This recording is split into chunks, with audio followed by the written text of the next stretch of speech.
Hello, and welcome to this week's episode of Living with Crohn's. I'm sure today talking about a somewhat maybe more difficult topic, and that is disordered eating and IBD. So, to start up front, I just want to say this is not a medical advice show. This is my life experience. So we're not going to be delving into recommendations or anything like that. So what we will be talking about is just some things that go with IBD and disordered eating. I've been doing a little research on it, and disordered eating is, kind of it's a factor in IBD for a lot of people, and it's not something that gets talked about, especially when we have already chosen diet as something we're doing to manage symptoms or keep ourselves in remission. For whatever reason we're choosing to eat what we eat.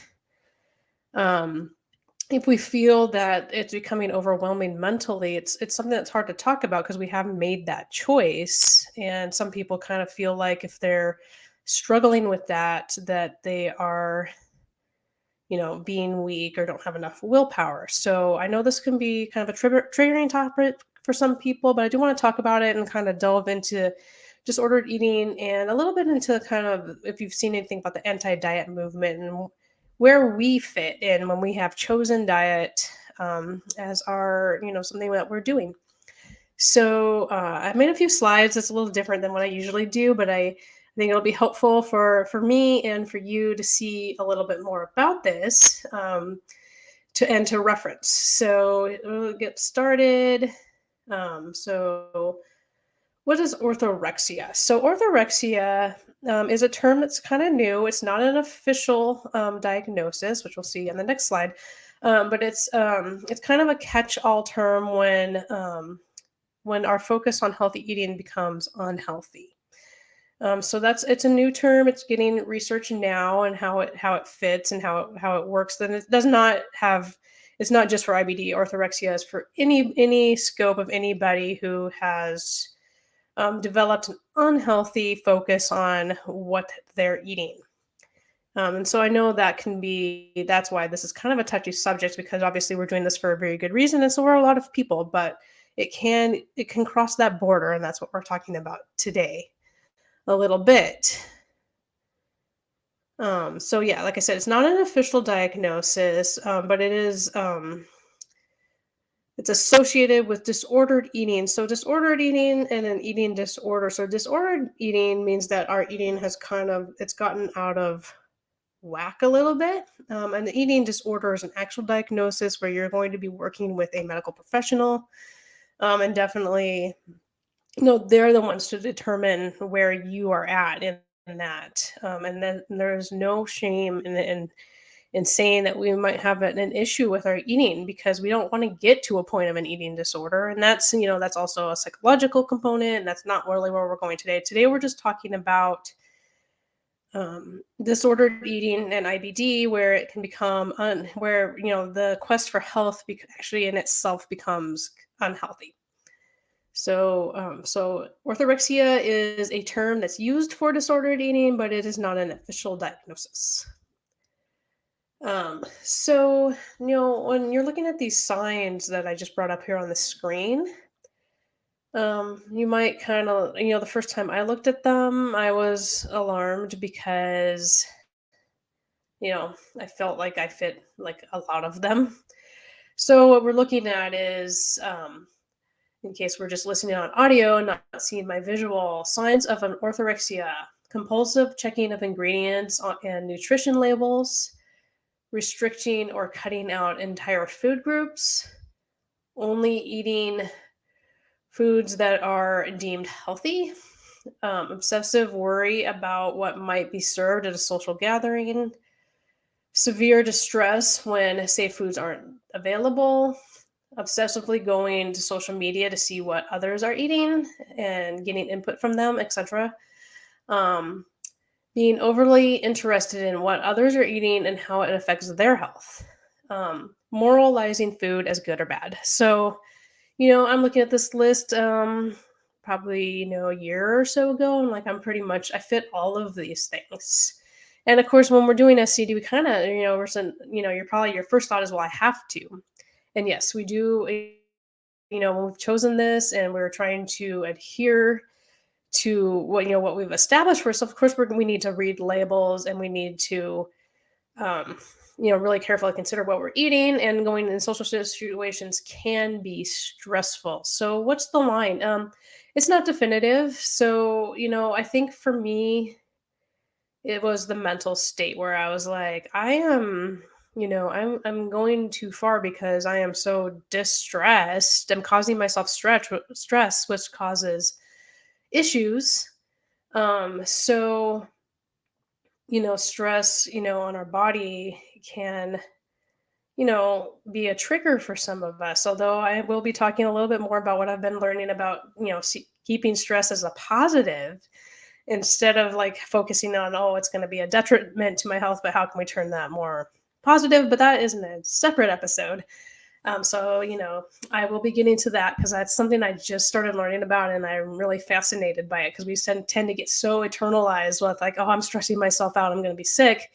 But maybe we can, by changing our thought process on that, maybe we can think about it in a different way. So that'll be something I'll be talking about in the future. So in this, when I'm looking at compulsive checking of ingredients and nutrition levels, so that's something I started to move away from a few years ago. It's not that I don't check the label, I do, but I don't, I make a quicker assessment of whether I'm going to have something or not, and I don't, I kind of just know like I'm going to have this or I'm not going to have this, and that has really helped me, throughout the years, and being a little more relaxed about it. Like, I've made my decision. I'm not having this. It's not a big deal. Or I am having this. The ingredients fit. Like I said in the past, I've kind of stopped, moved away from writing to companies. Like, every once in a while I will, but if I feel like I need to write to a company, I pretty much choose not to have it. There's a few exceptions here and there. Restricting or cutting an entire food group. So of course that's what that's part of SCD. That we are cutting out, certain food. Now, when we're talking about food groups, for me, that's like major groups, not like, sugar. I don't really count that as a food group, or, certain processed foods, they might fall in somewhere, but they're not a food group. So I think when we're talking about, um, cutting out grains. That was my biggest concern. That is why I eat quinoa. But that's an individual decision. Some people have incorporated oats back into their diet. Some people have used rice or kind of a combination of those things. And that is because we do want to be varied as we can as we heal or when we're healed. But people cut out meat for different reasons, and that's a personal thing. So I think, for me, over restriction can be a problem. I think that it is like, when we start, cutting, that's a bigger problem. I think, when I kind of get past this list, I'll talk about a little on the anti-diet movement where they don't want anybody to cut out anything. I think that's an individual decision. I think we can do it in a healthy way. And if you feel that you're getting unhealthy with it, sometimes we don't know, but I think a lot of us can recognize those symptoms of being stressed about our choices, and kind of start to think about it. We're not in that component of an actual eating disorder where we might need, where that, like I said, an eating disorder is a different, it's a medical diagnosis, it's a psychological diagnosis, and that's where you are going to need medical help. I'm just talking here about kind of recognizing where we might be able to help ourselves. So for me, restricting food groups, it can be fine and it can get to be unhealthy. Just depends on what you're doing, what you're cutting out, and how you're approaching it, and what you're replacing it with. Because the important thing when we're talking about disordered eating is that we get enough calories, and that's really the big issue. Only eating foods that are deemed healthy. So, obviously when we're doing SCD, we want all our foods to be healthy. And I think most people want most of their food to be healthy. But I think, in the terms of disordered eating, it's when we're also, we're eating the best foods that are for our own body. And then we're like cutting beyond that. Maybe we're cutting too many calories. Maybe we're like, I don't allow myself to eat anything sugar. And then by sugar, I mean dates and fruit and honey and stuff like that. And some people can't because they might be on the low FODMAP for a time or something like that. But I'm just meaning restriction for restriction's sake. Some people do get into that where they're I can't eat any of this, and that's where it can start to really go overboard, especially when we're talking about children, where that restriction becomes a mental hardship.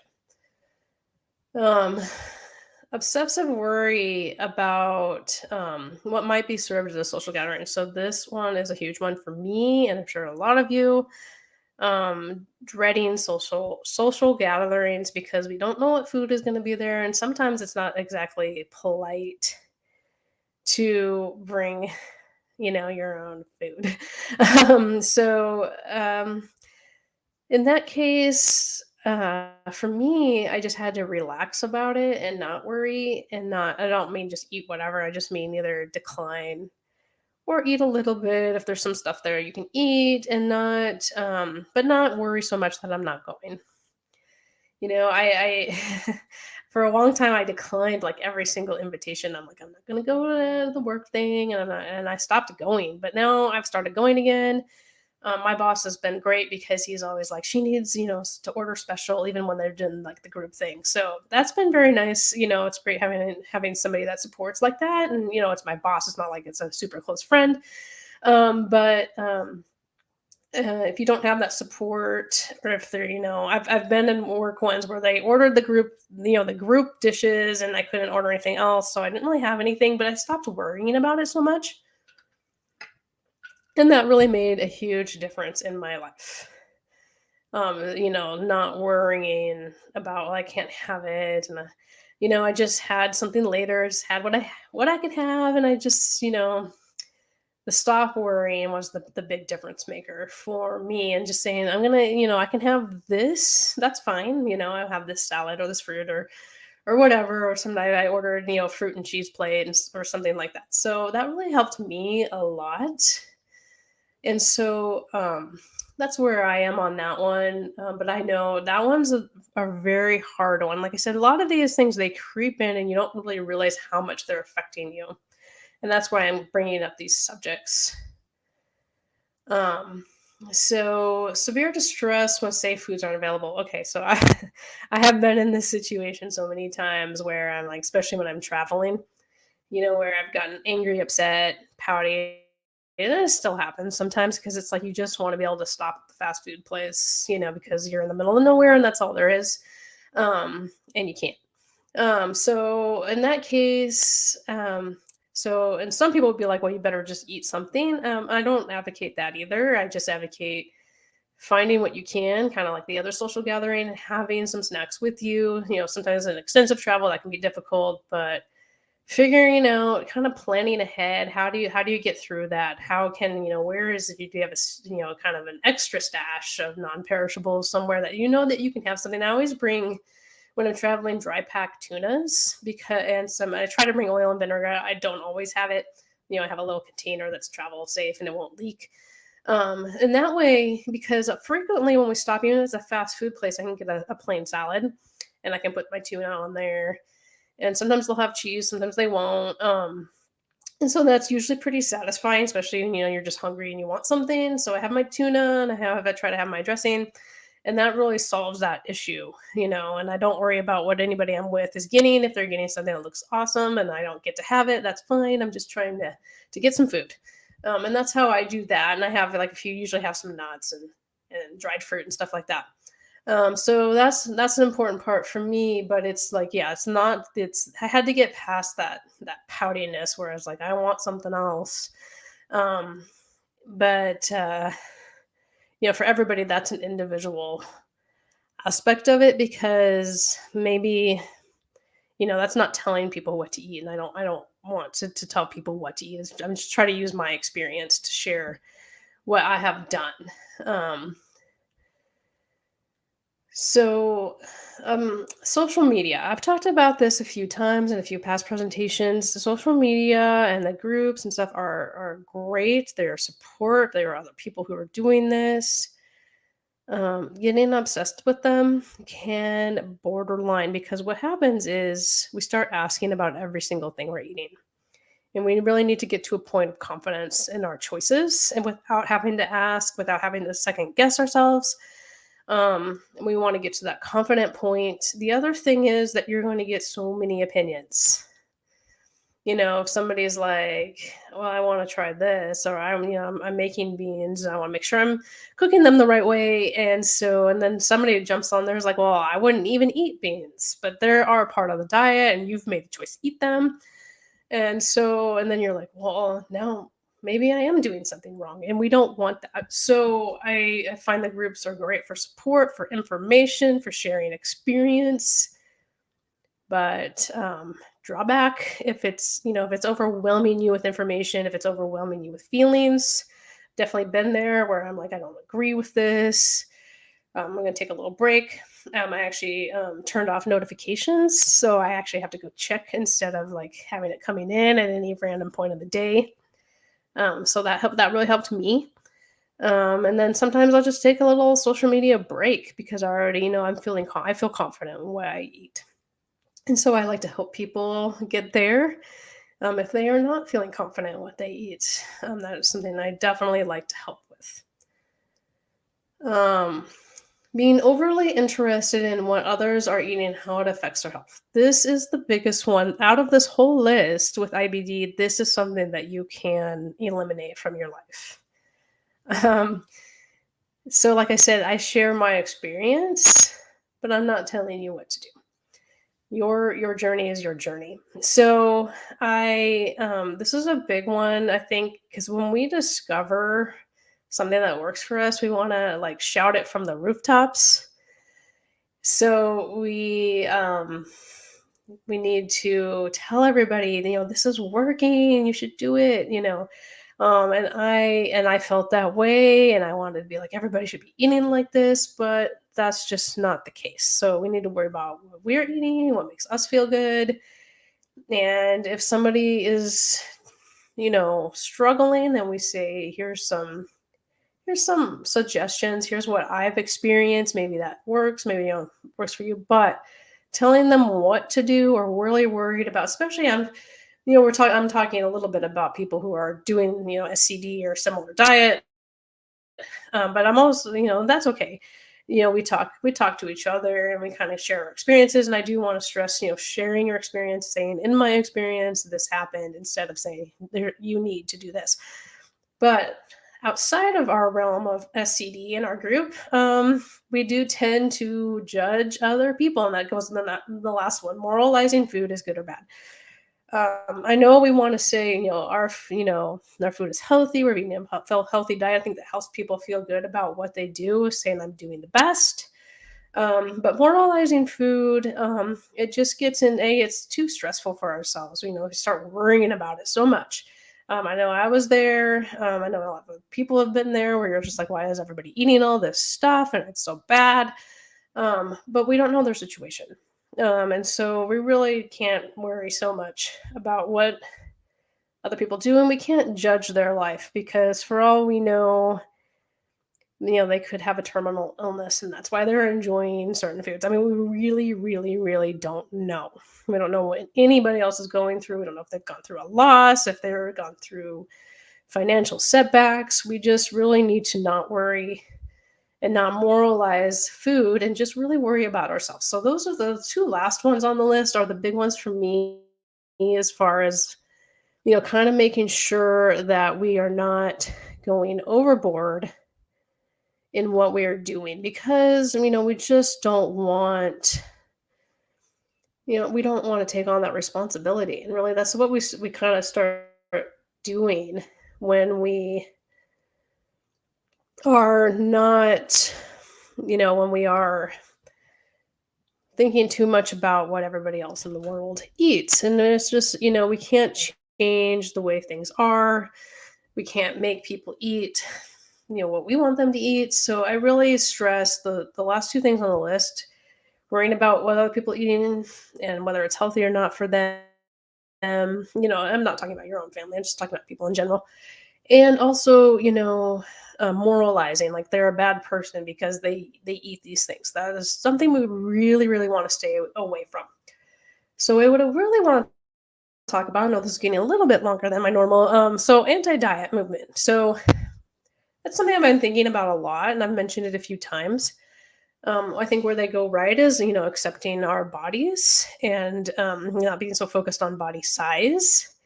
And, but, many people in the anti diet movement say, no restriction whatsoever. There's nothing wrong with any foods. And so to me, I mean, they're trying to get away from judgment, but they're kind of judging us for making these choices. So, I want you, be aware that there are people out there who are saying, don't do any restriction. Restriction is bad. Because it made me kind of second guess. I'm like, oh, am I doing something wrong? Because they talk about, food scarcity and cultural implications. And, that's something I want to be aware of, especially when it comes to cultural implications. Like, is this diet so, Western that it's like it's excluding people's, traditional foods? That's something to be aware of. But I think that as far as like making choices for health, because some people have gone so far as to say food does not affect our health. And we know that our experience is telling us that's not the case. And there are plenty, there are studies, all kinds of studies. You can find studies to support whatever opinion you have. So I think that, um, the whole point of this is, making this, I had this in the last one, this is about you. It's not about what other people are doing. If you recognize in yourself that you're like going, the list I just showed and shared and talked about, if you feel like that's overwhelming in you in some way, I definitely encourage you to find somebody to talk to. As a coach, I would definitely talk to people about the appropriate amount of restriction. And I don't even like to use the word restriction. It's more of an elimination diet. It's testing out. And there are some things I'm never going to have again, and that's my choice. But that doesn't mean any type of restriction. I think you can do restriction. There's a phrase we like to use in my gut health group called, it's not restriction, it's restoration. That's really what we're doing. We're making the best choices for our bodies and for ourselves. And so there are ways to have this, to choose the foods where it's not, disordered eating. And so that's where I'd like to get to. I'd love to hear your thoughts on it, and where you are. And definitely if you want to leave a comment on here, or if you want to, get in touch with me and talk about it. I love this. Is like, it's kind of a new topic. I love talking about it. So I definitely want to, um, hear from you guys about this topic because it's important to me, and it's important to me to get feedback on it because this is my experience, my opinion, and maybe you have a different opinion, and maybe so I'd love to hear that. So next week, kind of to go along with this, I am going to be talking about food tracking and and kind of a healthy way to do our elimination and testing and food testing and tracking that, and also share with you my new book I just put out that is available now. I'll be talking more about it, but it is this is the proof copy. So, but it's a 90-day food tracker. So I'll be talking a little more about that and going into like what that entails. So I'm so excited to release this and share that with you. So thank you so much for watching. If you find this video helpful, be sure to give it a like, and be sure to subscribe to keep up with the rest of my broadcasts. I broadcast live every week, not always at the exact same time. So, but I do enjoy talking with you and sharing this journey with you guys. See you next time.